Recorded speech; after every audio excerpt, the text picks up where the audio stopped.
بسم الله الرحمن الرحيم.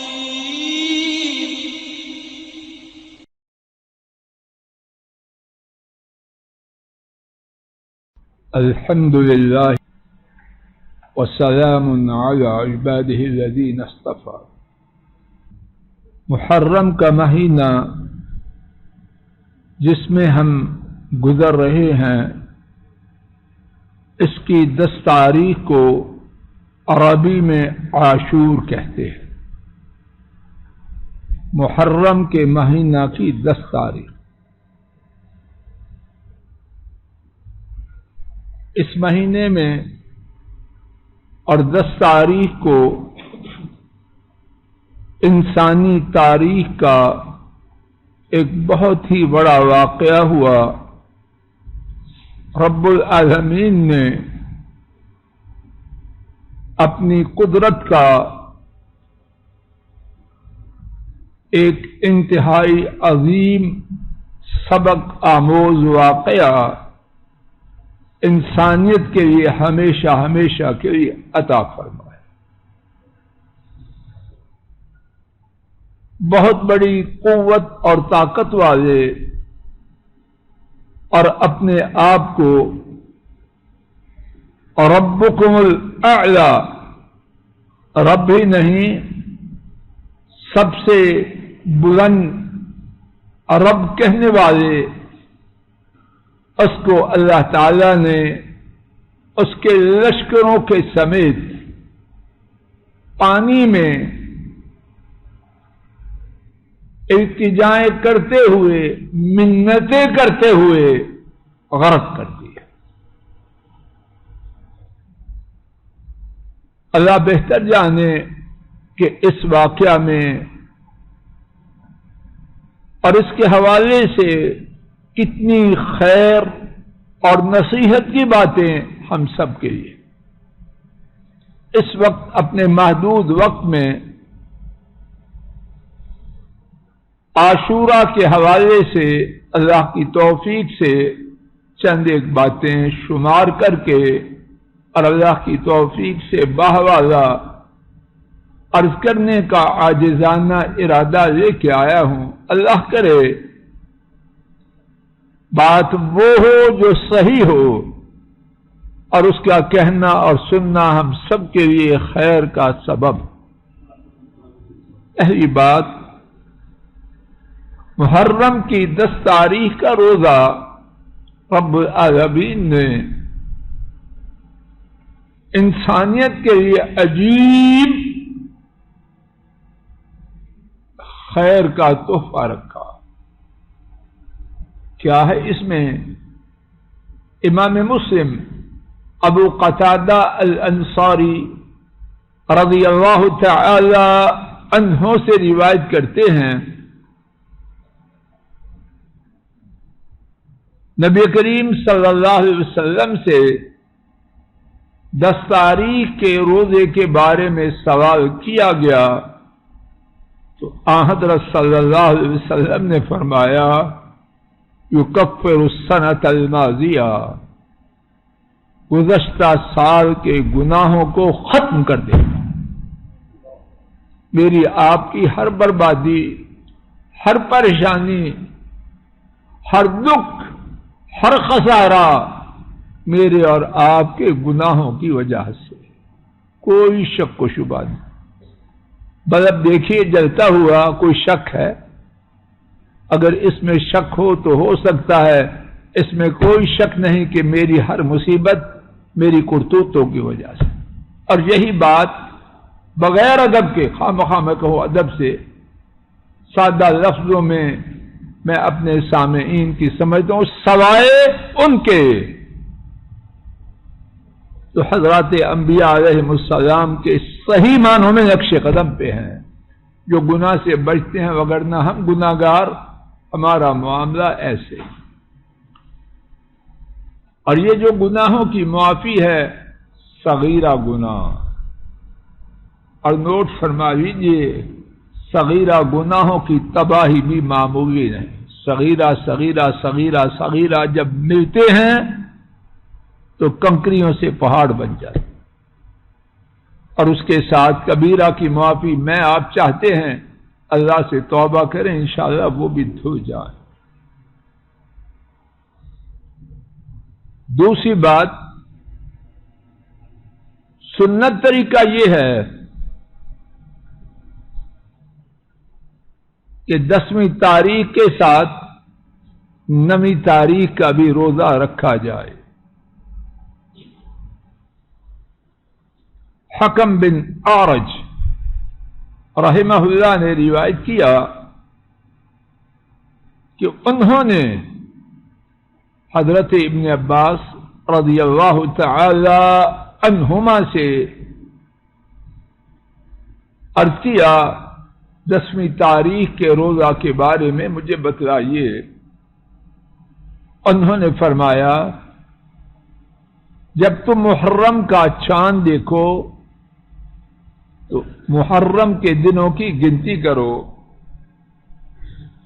اور 9 تاریخ کو اپنا دن روزہ کے ساتھ شروع کرو۔ انہوں نے بیان کیا، حکم نے، میں نے عرض کیا اسی طرح رسول کریم صلی اللہ علیہ وسلم کیا کرتے تھے، اسی طرح رسول کریم صلی اللہ علیہ وسلم روزہ رکھا کرتے تھے۔ انہوں نے فرمایا ہاں، اور یہ جو فرمایا 9ویں تاریخ کو اپنا دن روزے سے رکھو، تو 10 کا روزہ تو جیسے آپ کہتے ہیں انڈرسٹوڈ ہے، عاشورہ ہے ہی 10 کا، تو اس کے ساتھ کیا کرنا ہے، 9 کا روزہ رکھ لینا ہے۔ نمبر 3، 10 کے ساتھ جو 9 کا روزہ رکھنا ہے اس کی حکمت اور سبب کیا ہے؟ ابن عباس رضی اللہ تعالی عنہما نے روایت کیا جب رسول کریم صلی اللہ علیہ وسلم نے 10 تاریخ کا یعنی 10 محرم کا روزہ رکھا اور اس کے روزہ رکھنے کا حکم دیا گیا، اور یہاں حکم سے سمجھ لیجیے ترغیب کے لیے، وگرنہ رمضان کے روزوں کی فرضیت کے بعد یہ فرض نہیں، شان والا یہ روزے ہیں لیکن فرض نہیں، بات جتنی دین میں اتنی کافی۔ انہوں نے عرض کیا اے اللہ کے رسول صلی اللہ علیہ وسلم، اس دن کی تعظیم یہود و نصارہ کرتے ہیں۔ رسول کریم صلی اللہ علیہ وسلم نے فرمایا جب آئندہ سال ہوگا انشاءاللہ تو میں 9 تاریخ کا بھی روزہ رکھوں گا۔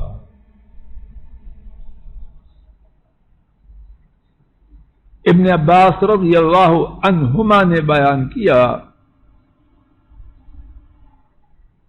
کہ اگلا سال اس میں 10 محرم اور 9 محرم آنے سے پہلے اللہ کے رسول صلی اللہ علیہ وسلم فوت ہو گئے۔ یہاں ایک بات شاید سوال پیدا ہو کہ ابن عباس رضی اللہ عنہما جب پوچھا گیا کہ اللہ کے رسول صلی اللہ علیہ وسلم 10 سے پہلے 9 کا روزہ رکھتے تھے تو انہوں نے کیا کہا؟ رکھتے تھے۔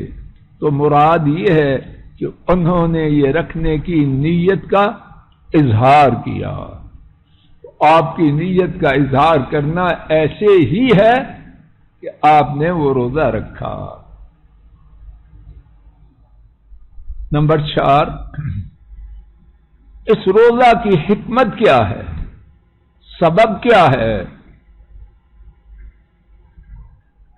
ہاں، یہ جو نمبر 3 ہے اس میں ایک بات میرے اور آپ کے اور ہمارے کنبوں کی بہت بڑی مصلحت کی ہے، وہ ہم سے رہ نہ جائے۔ حضرت صلی اللہ علیہ وسلم نے جس سال یہ گفتگو ہوئی 10 کا روزہ رکھنے کے ساتھ 9 کا روزہ رکھنے کے عزم کا اظہار فرمایا. کیوں جواب دیجیے. یہود و نصارہ سے الگ راہ اختیار کرنے. لا الہ الا اللہ.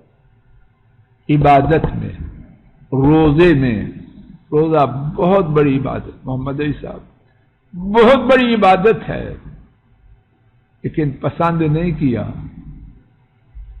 کہ اس عبادت میں بھی یہودیوں کا طریقہ اختیار کیا جائے. توجہ فرمائیے، پڑھے لکھے لوگ اور کاروباری تشریف فرما ہیں.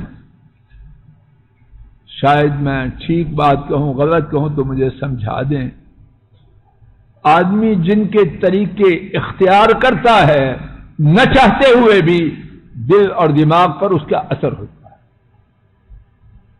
دوبارہ عرض کرتا ہوں، یونس صاحب توجہ کرو. جو کچھ میرے دل اور دماغ میں ہے، اب آپ توجہ کرو، اس کا اثر میرے سر کی چوٹی سے قدموں تک ہے، اور جو کچھ میرے باہر ہے اس کا اثر اندر ہوتا ہے کہ نہیں. بچہ،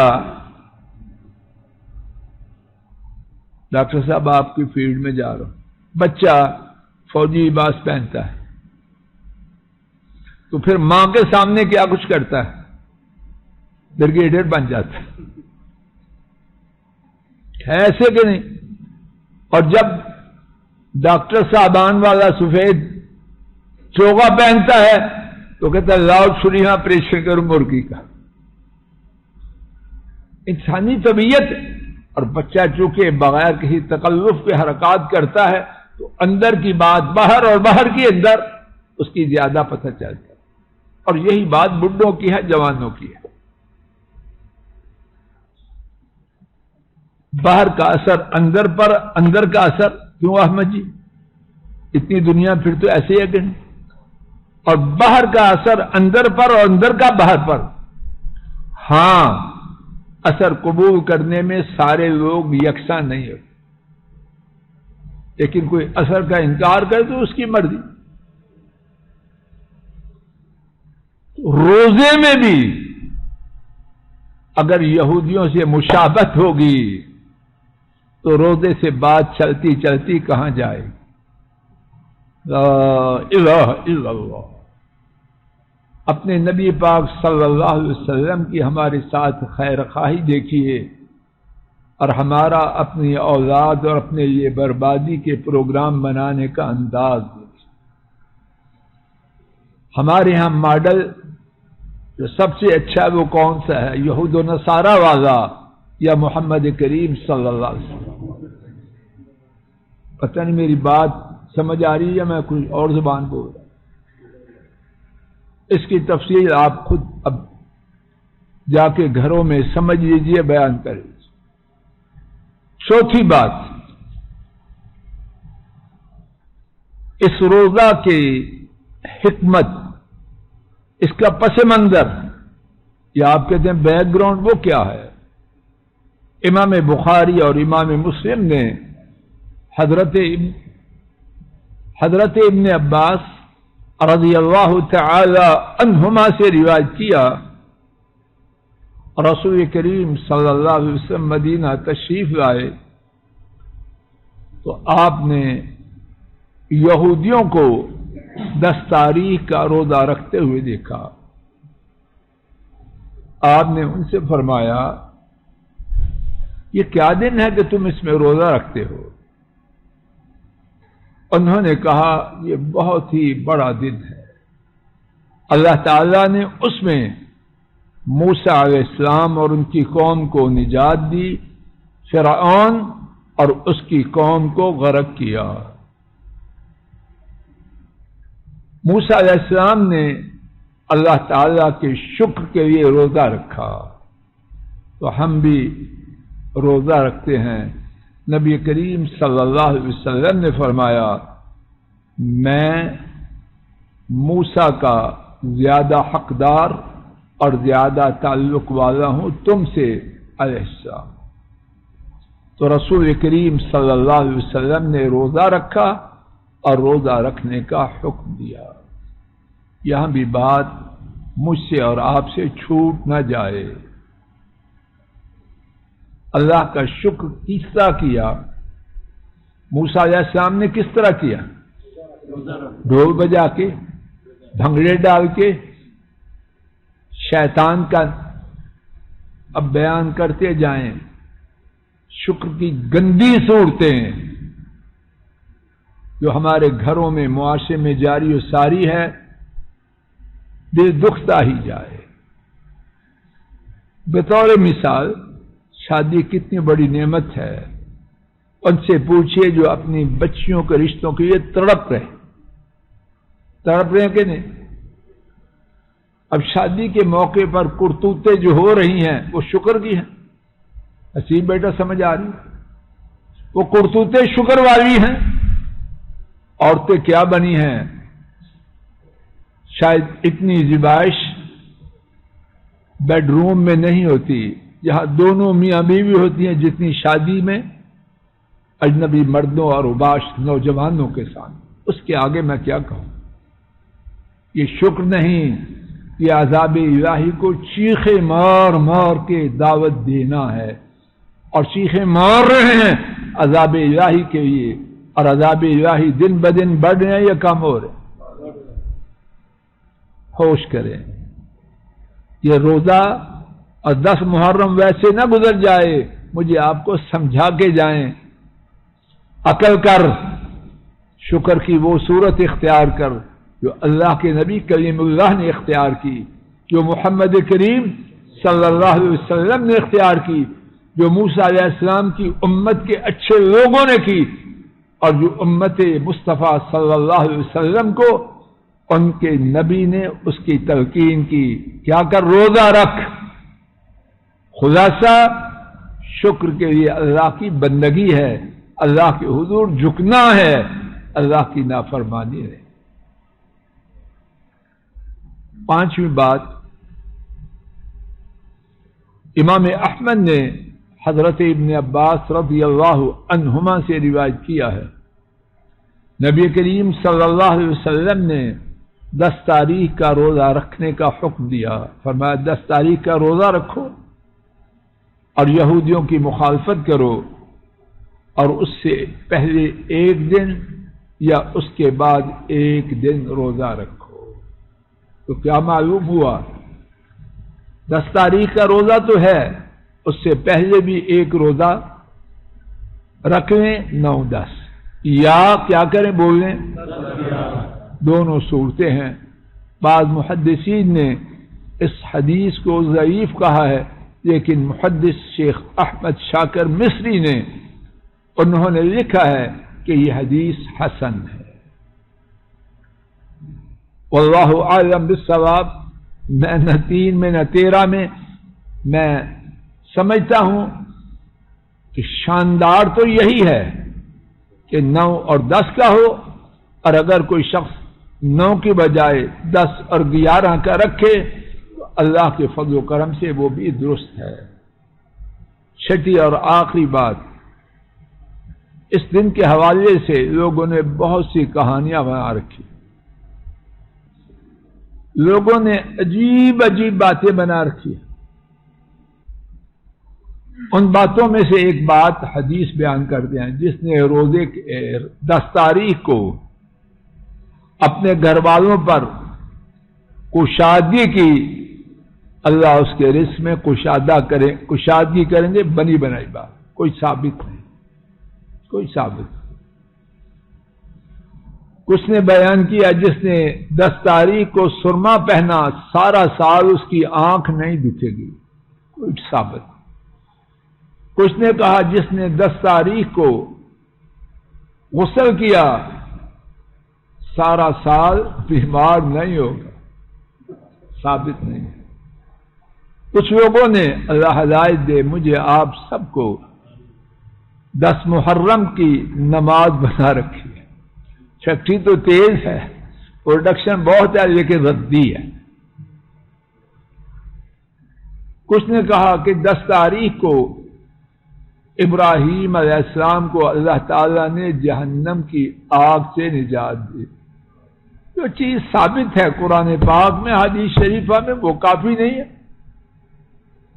کہ موسیٰ علیہ السلام کی نجات اور ان کی قوم کی اور فرعون کا غرق کرنا یہ چھوٹی بات ہے. اب اس کے ساتھ مزید باتیں جوڑتا جا، ہمیں اس کی کوئی ضرورت. اور کچھ لوگوں نے یہ بات بنائی ہے کہ جس دن ابراہیم علیہ السلام نے اپنے بیٹے کو ذبح کرنا چاہا اور اللہ پاک نے اس کے بدلے میں مینڈا دیا، وہ 10 تاریخ تھی محرم کی. بات ثابت. اللہ تعالیٰ اپنے فضل و کرم سے ہمیں ثابت شدہ باتیں ماننے، سننے سنانے کی توفیق دے، اور اللہ اپنے فضل و کرم سے خیر کے کاموں کے کرنے کی ہمیں توفیق عطا فرمائے. 10 تاریخ کا روزہ اور 9 کا روزہ اللہ تعالیٰ ہمارے نصیب میں فرمائے، ہمارے کنبوں کے نصیب میں فرمائے. نیکی کے کاموں کی زیادہ سے زیادہ توفیق دے. وصلی اللہ تعالی علی خیر خلقہ وعلی آلہ واصحابہ واہل بیتہ واتباعہ. السلام علیکم ورحمۃ اللہ. یہ ڈاکٹر فضل الہی صاحب کا آفیشیل یوٹیوب چینل ہے. اس کو لائک، سبسکرائب اور شیئر کریں اور بیل آئیکن پریس کریں تاکہ نئے آنے والی ویڈیوز کا نوٹیفیکیشن آپ کو موصول ہو سکے. جزاکم اللہ خیر.